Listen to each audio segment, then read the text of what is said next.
বন্ধুরা, আজকে যে ভিডিওটা তোমাদের শেয়ার করছি, তোমরা নিজেরা দেখলে পরে ভয়ে মানে কেঁপে উঠবে। এত সাংঘাতিক একটা ভিডিও। এই যে হরকাবাদ বলে পাহাড়ি অঞ্চলে, হরকাবাদটা কি? এই রকম জায়গায় হঠাৎ করে পাহাড়ের উপর থেকে জলের ধারা নেমে আসে সে প্রচণ্ড গতিতে। এটাই হচ্ছে হরকাবাদ। গ্রামের পর গ্রাম ভাসিয়ে নেয়। এই যে একটা পরিবার ওখানে বেড়াতে গেছে, তারা তখন সেই সময়টা কিন্তু ওখানে কোনো জল ছিল না, হয়তো পাথরের উপর দাঁড়িয়ে ফটো তুলছিল কি দেখছিল। এই দেখো আরও অনেক পর্যটক আছে, তারা হয়তো ওখানে ওরকম করে দাঁড়িয়েছিল।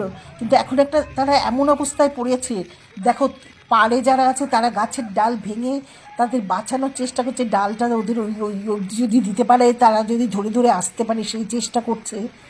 কিন্তু এই জলের যা গতি, জলের যা জলোচ্ছ্বাসের যা শক্তি, তাকে তার সামনে আমাদের টিকে থাকাই দায়। কি অবস্থা! ধারা সবাই দেখে এক একজন এক এক অপরকে আঁকড়ে ধরে আছে।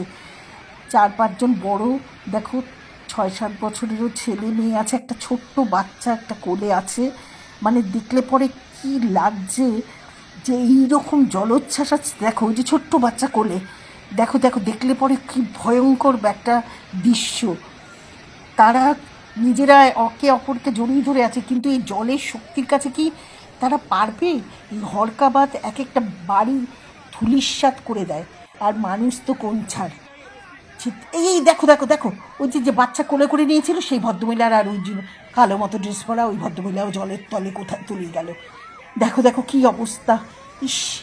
আর কয়েকজন আছে, তারা ওইভাবে একে অপরকে জড়িয়ে ধরে আছে। কি অবস্থা! দেখো কি সাংঘাতিক, কি মর্মান্তিক দৃশ্য। দেখো আর কয়েকজন, তারা নিজেরা একে অপরকে আঁকড়ে ধরে আছে, কিন্তু জলের শক্তির কাছে তারা পারছে না। এই জন্য এই পাহাড়ি নদীগুলো যখন শুকনো থাকে, তার মাঝখানে গিয়ে ছবি তোলা কি দেখা উচিত না। কখন যে হরকাবাদ আসবে কেউ বলতে পারে না।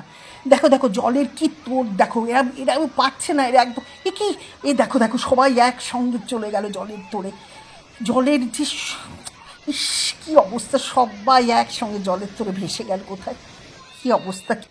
বেড়াতে গিয়ে এইভাবে হরকাবাদে পুরো ফ্যামিলিটা জলের তলে ভেসে গেল, কেউ কল্পনাও করতে পারেনি এটা।